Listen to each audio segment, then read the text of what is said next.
దేవుని పరిశుద్ధ నామానికి మహిమ కలుగును గాక. జనవరి 3వ తేదీ నేటి వాక్య ధ్యానం కొరకు అపోస్తుల కార్యములు 12వ అధ్యాయం. దేవుని మహాశక్తిని బట్టి అపోస్తులు ఘనమైన పరిచర్య జరిగిస్తూ ఉన్నారు. విస్తృతంగా ప్రజలు ప్రభు దగ్గరికి రాగలుగుతున్నారు. అనేక మంది మార్పు నొంది సత్యాన్ని గ్రహిస్తూ యేసుక్రీస్తే దేవుడని అంగీకరిస్తున్నారు. అటు సమయమున హేరోదు రాజు అనగా బాప్తిస్మం ఇచ్చేటువంటి యోహాను యొక్క మనవడు హేరోదు రాజు. వాళ్ళకి హేరోదు అనగా అది బిరుదు, ఫరో అనగా బిరుదు. వాళ్ళు ఒకరి తర్వాత ఒకరు రాజులు అవుతున్నా హేరోదు 1, హేరోదు 2 అని ఉంటది.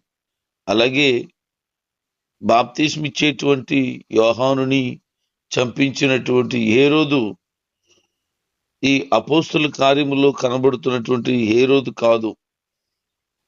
అతను ఈ అపోస్తుల కార్యంలో కనబడుతున్నటువంటి హేరోదు బాప్తిస్మం ఇచ్చే యోహాను యొక్క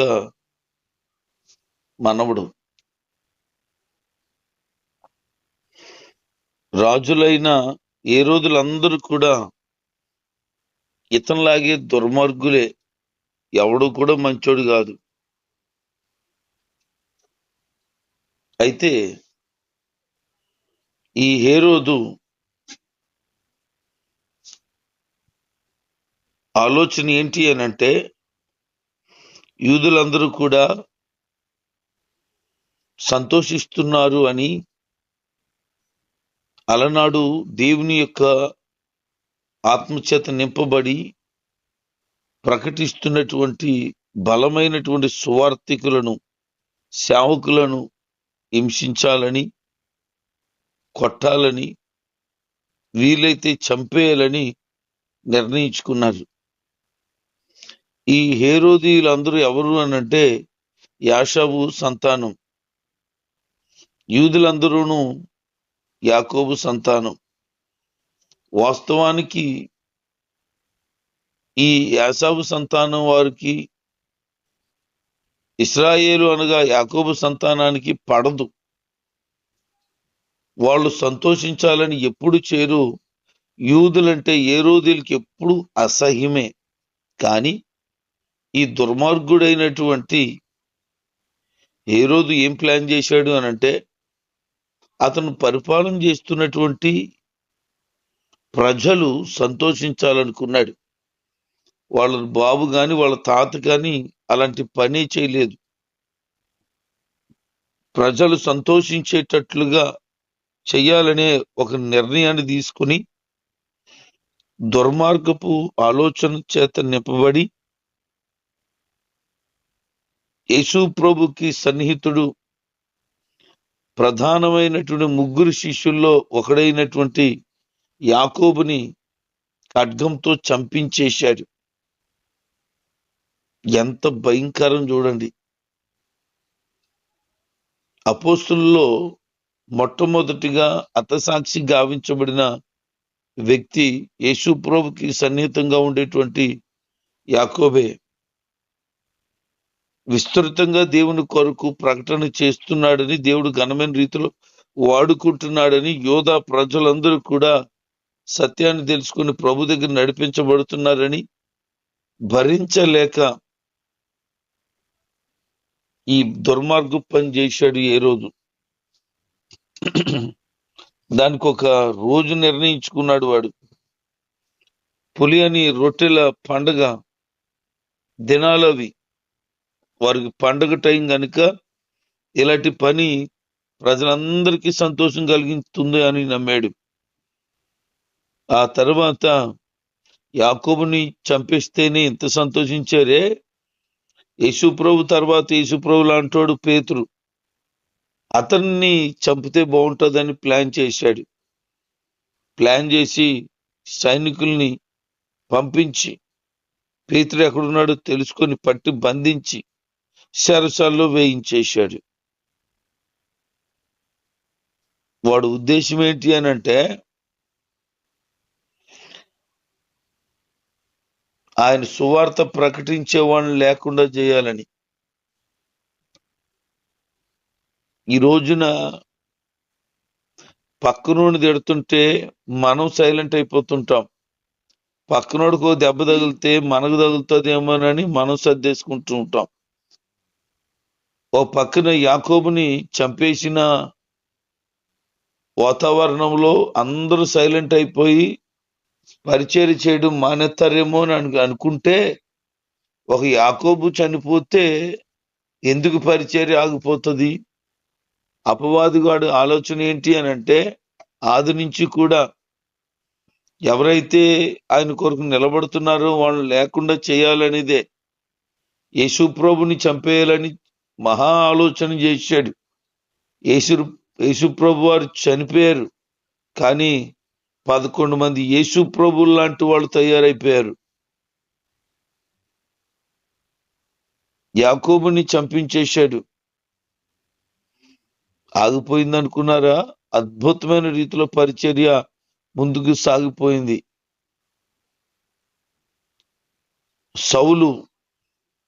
పౌలు కాకముందు స్తెఫనుని చంపించేశాడు. పరిచర్య ఆగిపోయిందా? స్తెఫనుని చంపితే స్తెఫను కంటే బావులాంటోడు సౌలు. దేవుడు అతను మార్చేసి పౌలుగా నిలబెట్టేశాడు. ఎక్కడైతే ఆయనను హింసిస్తారో, ఎక్కడైతే ఆయన పని వ్యతిరేకంగా జరుగుతుందో అక్కడ ఆయన బలమైన కార్యాలు జరిగిస్తాడు. ఈ రోజున నీ జీవితంలో దేవుని కొరకు నిలబడుతుంటే ఆటంకాలు, అభ్యంతరాలు వస్తున్నాయా? వ్యతిరేకతలు కలుగుతున్నాయా? అయితే నీకు ఒకటి తెలియాలి, నీ జీవితంలో దేవుడు ఘనమైన రీతిలో గొప్ప కార్యాలు జరిగించబోతున్నాడు అని. చెరసాల్లో వేసేశాడు పేతురుని. 6గురిని కాపలా పెట్టారట. 2 గేటు దగ్గర, ఇంకో గేటు దగ్గర, 2 డైరెక్ట్ గా పేతురు దగ్గరే ఉండేటట్లుగా. అయితే రాత్రి జరుగుతూ ఉంది. 2 సైనికుల మధ్యలో పేతురు పడుకున్నారు.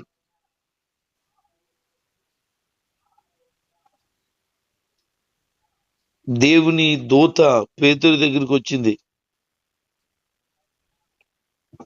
పేతురు, లే అని చెప్పి, నీ బట్టలు కట్టుకో, సర్దుకో, చెప్పులు ధరించు, లే అని చెప్పడం జరిగింది.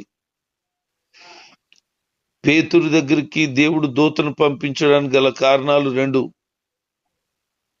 అతను అనేక ప్రజలకు ఘనమైన సాక్షిగా వాడబడాలి, ఇది దైవ చిత్తం. 2వది, సంఘం ఆసక్తితో ప్రార్థన చేస్తుంది. పాస్టర్ గారు ఎప్పుడైతే చెరసాలకి వెళ్ళిపోయారో, ఆయన వచ్చినప్పుడు చూసుకుందాంలే అని అనలేదు. వాళ్ళు ప్రార్థన చేస్తూ ఉన్నారు. మామూలుగా కాదు, ఆసక్తితో దైవజనుడి కొరకు ప్రార్థిస్తున్నారు. అది దేవుడు చూచాడు. ఒక దినాన్న అమ్మగారికి బలహీనంగా ఉన్నప్పుడు కాకినాడ హాస్పిటల్లో పెట్టారట. ఆ సమయంలో నాన్నగారు, అది ఆదివారం అయింది, తప్పని పరిస్థితిలో అమ్మగారి దగ్గర ఉండాల్సి వచ్చిందట. ఆ సమయంలో సంఘం ఆదివారం నాడు మందిరమును శుభ్రం చేసి ప్రార్థన చేసుకుంటూ పాటలు పాడుకుంటూ, అందులో ఒక తల్లిగారు లేచి వాక్యం చెప్తున్నారట. ఆ సమయంలో రాజమండ్రి నుంచి ఒక దైవజనులు, ఆయన పేరు స్వతంత్ర కుమార్ గారు, పరిచర్ని చూడడానికని వచ్చారట. వస్తే నాన్నగారు లేరు, అమ్మగారు లేరు. సంఘం మాత్రం ఆసక్తితో ప్రార్థన చేస్తూ ఉన్నదట. అయ్యగారిని చూసి వాళ్ళు గుర్తుపట్టి వందనాలు చెప్పి లోపల కూర్చోబెట్టారు. మీ పాస్టర్ గారు ఏరి, పాస్టర్ అమ్మగారు ఏరి అని అడిగితే, ఇలా జరిగిందండి, అమ్మగారికి అసలు ఆరోగ్యం బాగోలేదు, ఎమర్జెన్సీలో ఉన్నారు అని చెప్తే, మరి మీరందరూ ఎందుకు వచ్చారు ప్రార్థనకి ఇంటి దగ్గర ఉండడం మానేసి అంటే, మరి అయ్యగారు అమ్మగారు అలా ఉంటే మరి మేము సంఘం మానేస్తామా? మరి మేమందరం ప్రార్థన చేయాలి కదా దైవజనుల కోసం అని చెప్పారట. ఆ మాట ఆయనకి బాగా నచ్చి అప్పుడు బాగా శిథిలమైపోయినటువంటి మందిరం ఉండేది. మీకు నేను మందిరం కడతాను అని చెప్పి వెళ్ళారట. నిజంగానే ఆ దైవజనుడు ప్రేరేపించబడినట్లుగా తర్వాత దినాల్లో ఒక సుందరమైన మందిరాన్ని ఆ దైవజనుడు ద్వారా దేవుడు కట్టించాడు. దేవునికి మహిమ కలుగును గాక. ఈరోజు ఎలా ఉన్నారంటే పాస్టర్ గారు రావట్లేనట్టుకుంది ఈరోజు అని తెలిస్తే చాలు కొంతమంది చర్చికి మానేస్తారు. పాస్టర్ గారు రారు, ఈరోజు వేరే సంఘానికి వెళ్తారు, మన బ్రాంచ్కి లేకపోతే మన సంఘానికి రారు అని తెలిస్తే చాలు ఆ రోజు మానేస్తుంటారు. కొంతమంది వెహికల్ వచ్చిందా లేదు చెక్ చేస్తారు. కొంతమంది ఈరోజు రాలేదా, అయితే ఎవరినా పంపిస్తారేమో, సరే మనం ఎందుకులే వెళ్ళడం అని ఆలోచన చేస్తుంటున్నారు. కానీ ఈరోజు సంఘంలో పాల్గొనాలా, ప్రార్థనలో ఉండాలా, దేవజనులు వస్తారు, దేవుడు వాక్యం ద్వారా మనల్ని బలపరుస్తారు అనే ఆసక్తి ప్రజల్లో కనిపించకపోవడం చాలా విచారకరం. సంఘం ఆసక్తితో ప్రార్థన చేస్తుండగా దేవుడు దూతను పంపించాడు. చెరసాలలో ఉన్న అతన్ని లేపి సిద్ధం చేసి బయటకు తీసుకొచ్చాడు. 1, 2, 3 గేట్లట. 3 గేట్లు తెరవబడ్డాయి.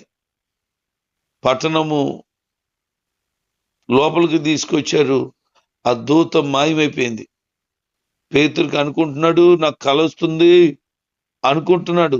ఆ తర్వాత తెలిసింది ఇది కల కాదు, నిజమేనని. దగ్గరలో ఉన్నటువంటి ఆ రాత్రి ప్రార్థనలో ఉండేటువంటి ఇంటికి వెళ్ళాడు. వాళ్ళందరూ ప్రార్థనలో ఉన్నారు. తలుపు కొట్టుగా రోది అని చిన్నది వచ్చింది. ఆ స్వరాన్ని విని తలుపు తీయాలని ఆలోచన కూడా లేనంత ఆనందంతో విశ్వాసులతో చెప్తుంది, పేతురు గారు వచ్చేసారని. వాళ్ళందరూ అంటున్నారు, పిచ్చి పట్టినట్టుకుంది నీకు, పేతురు గారు రావడం ఏంటి, ఎవరో వచ్చుంటారు, ఏ సైనికుడో లేనిపోని బాధ, మనం ప్రార్థన చేస్తున్నామని తెలితే వాళ్ళందరూ మనల్ని పట్టుకెళ్ళిపోతారు అని. లేదు లేదు లేదు, నేను ఆయన స్వరాన్ని విందును, బాగా గమనించాను, నేను నాకు తెలిసి ఆయన స్వరం అంటుంది ఆ అమ్మాయి. దైవజనుడి స్వరాన్ని గుర్తించగలిగిన చిన్నది, దేవుని స్వరాన్ని గుర్తించగలిగిన వ్యక్తిగా నువ్వు ఉండగలగాలి. ప్రభు చెప్తారు, నా గొర్రెలు నా స్వరం వింటాయి, అవి నన్ను వెంబడిస్తాయి అని. మరి నువ్వు అలాగే నా వెంబడిస్తున్నావా? ప్రభుని వెంబడించే మనసు నీకుందా? సంఘం అంతా వచ్చారు, తలుపు తీశారు.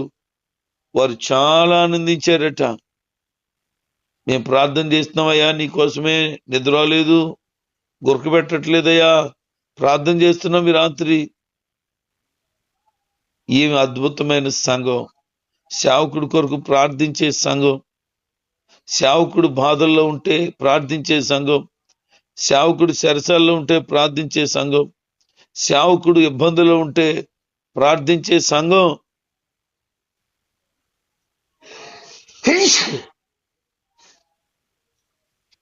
సేవకులు ఏమైతే నాకేంట్లే అని అనుకునే దినాలున్నాయి. ఈ పాస్టర్ గారు కాకపోతే ఇంకో పాస్టర్ గారి దగ్గరికి వెళ్దాంలే, నష్టమేంటి మనకి, మనకు కావాల్సింది పాస్టర్ గారు కాదులే అనే పరిస్థితుల్లో ఉన్నాం మనం. కానీ మా పాస్టర్ గారి కొరకు అనే ఆలోచన బహు కొద్ది మందికి కనబడుతోంది. ఈ సంఘం అంతా భక్తి కలిగి ఆసక్తి కలిగి ఉన్నారు.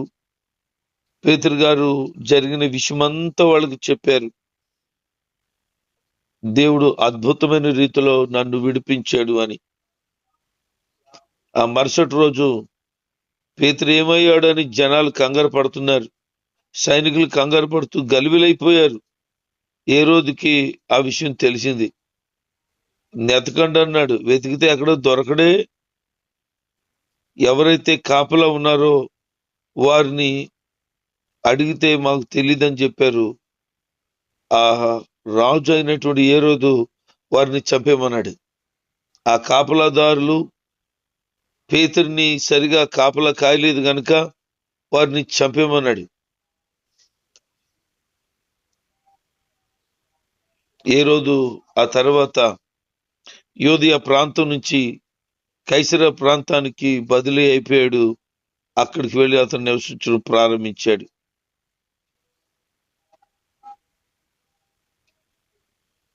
తూరీలు, సిదోనీలు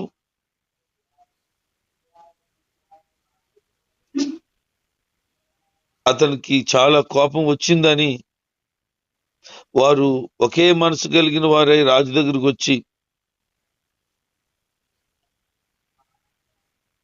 మాట్లాడుతూ, మీరు సమాధాన పడండి అని వాళ్ళు బ్రతిమలాడుతూ ఉన్నారు. వారు సమాధాన పడటానికై ప్రయత్నాలు చేస్తున్నారు. నియమించబడినటువంటి ఒక దినం వచ్చినప్పుడు మరలా హేరోదు రాజవస్త్రాలు ధరించి న్యాయపీఠ మీద కూర్చున్నాడు. అతను ఉపన్యాసం చెప్తూ ఉన్నాడు. ఆ సమయంలో జనులు మాట్లాడుతున్న మాట ఇది దైవ స్వరమే, మానవ స్వరం కాదని కేకలేడు మొదలు పెట్టారు. వాడిని ఎప్పుడైతే ఇది దేవుని స్వరం అని మాట్లాడడం ప్రారంభించారో వాడు భూమి మీద నిలబడలేకపోయాడు. వాడు ఆలోచనలన్నీ మారిపోయి వాడు దేవుని నామాన్ని గణపరచలేదు. పాత నిబంధన గ్రంథంలోని ఉపదేశాలన్నీ కూడా ఏ రోజుకు తెలుసు. ఎందుకంటే యూదుడు కదా, దేవునికి చెందవలసిన మహిమ, దేవునికి చెందవలసిన గౌరవం తను స్వీకరించటానికి ఏ మనిషికి హక్కు లేదని అతనికి తెలుసు. నిర్గమకాండం 20 అధ్యాయము 1-6 చదివితే మనకు అర్థమవుతుంది దేవుని తప్ప మరొక లెవెల్ని గణపరచకూడదని. వారు ఏం చెప్తున్నారు? ఇది దేవుని స్వరం అంటే ఏ రోజు దేవుడైపోయాడు. అక్కడ అతని గర్వానికి తగినట్లుగా దేవుడు అతనికి శిక్షను ఇచ్చేశాడు.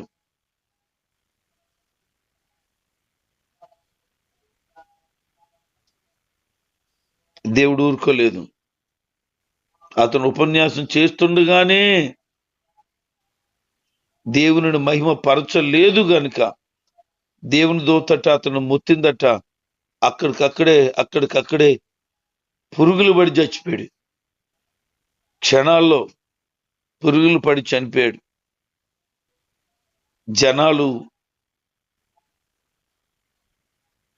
ఏం జరుగుతుందో అర్థం కాలేదు. భయంకరమైన రీతిలో దేవుని సేవకులను చంపిన వాడాడు. ఒక బలమైన సేవకుని లేకుండా చేశాడు. మరొక బలమైన సేవకుని లేకుండా చేయాలని కంకణం పెట్టుకున్నాడు. దేవుడు ఆయన ఉండెత్తాడా? వాడే పెద్ద దేవుడు అయిపోయాడట. దేవుడు ఆయన ఉండెత్తాడా? నా ప్లేస్ నేను ఎవరికి ఇవ్వనంటాడు. నా మహిమను నేను ఎవరికి ఇచ్చేవాడిని కాదంటాడు ఆయన. దేవుడిగా గణపరచకపోతే ఏ రోజు జీవితం పురుగులు పడి చచ్చింది. రోజులు, నెలలు కాదు, క్షణములోనే అలాగలగలగా పడిపోయాడు. అతని శరీరం అంతా కూడా పురుగులు బయటకు వచ్చేసాయి. బాబోయ్, చాలా ఘోరమైన మరణం. ప్రజలు చూశారు. దేవుని వాక్యం మరింత ప్రబలడం జరిగింది. అనేక మంది దేవుణ్ణి వెంబడిస్తూ ఉన్నారు.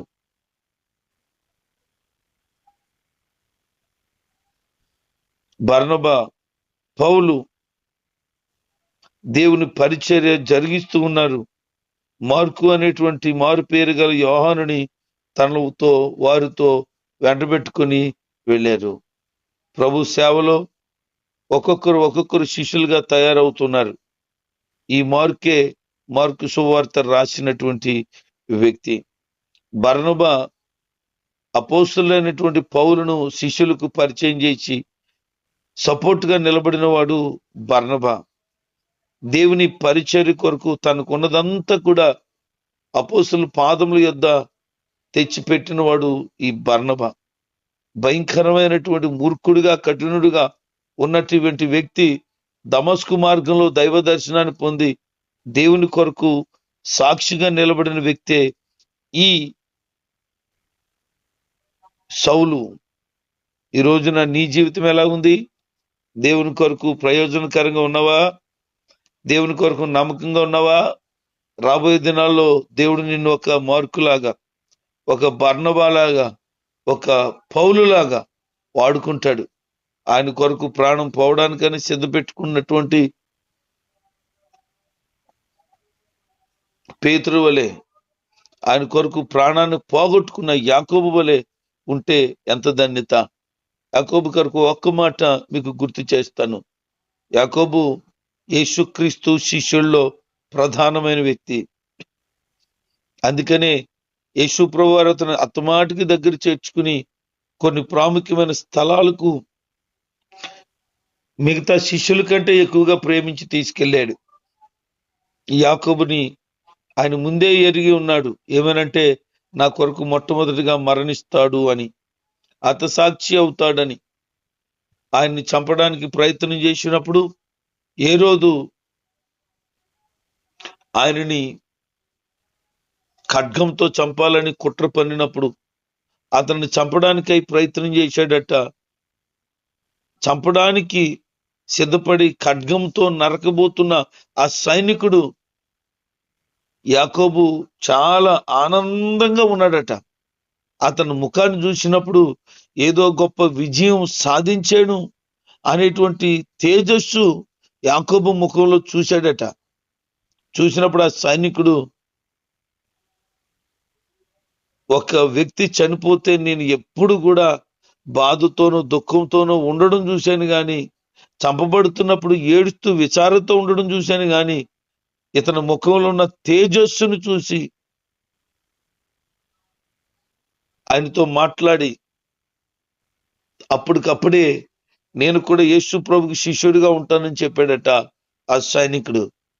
అంత మాత్రమే కాదు, యాకోబు చంపబడుతున్నాడు, నేను కూడా నిజమైన దేవుడు గురించి చంపబడడానికి ఇష్టపడుతున్నాను, యేసే నిజమైన దేవుడు, యేసే నిజమైన దేవుడు, యేసే నిజమైన దేవుడు అని చెప్పాడట. యాకోబుతో పాటుగా ఆ సైనికుని కూడా ఖడ్గంతో చంపేశారు. ఇది చరిత్ర. చూడండి, అతని మరణం ఎంత ఆనందించదగినదని భావించాడో క్రీస్తు కొరకు. అది గమనించిన మరొక వ్యక్తి మారు మనసు పొంది పశ్చాత్తాపడి ప్రభుని అంగీకరించి అప్పటికప్పుడే ప్రభు కొరకు మరణించగలిగిన మనసు ఎలాగ వచ్చేసిందో, దేవుణ్ణి కలిగిన వారి జీవితాలు అలాగున్న త్యాగం కలిగిన వారిగా ఉండాలి. ఇది దేవుని ఉద్దేశం. వారు పరలోక రాజ్యంలో హతసాక్షుల లిస్టులో ఫస్ట్ ఎక్కేశారు. ఎంత ధన్యత. ప్రభు కొరకు నమ్మకంగా జీవిద్దాం, ఆయన కృపలో నడిపించబడదాం. దేవుడి మాటలు మనం వినుకుంటూ దీవించుగాక. ఆమేన్.